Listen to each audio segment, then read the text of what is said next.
So, laging tandaan mo, iniibig ka ng Diyos.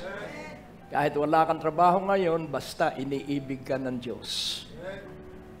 Kahit na ikay masama pa ang ugali ngayon, iniibig ka ng Diyos. Dahil yung pag-ibig ng Diyos ang babago sa atin. Ang sino mang na kay Kristo ay isa ng bagong nilikha. Lumipas na ang dating pagkatao, nasa atin na ay ang pagkatao ng Panginoong Hesus Kristo. Kailangan tayo'y tiwalang-tiwala sa Diyos. Sa Numbers 23:19, kailangan malaman mong ang Diyos ay tapat at mapagkakatiwalaan. At pag ikay nagtiwalang lubusan at hustuhan sa Diyos, ang kanyang mga pangako ay kanyang gagawin sa iyo. God is not a man that he should lie, neither the Son of Man that he should repent. Hath he said, and shall he not do it?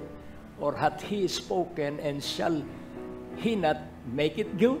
So, pansinin po natin, yung dalawang question mark, dalawang katanungan,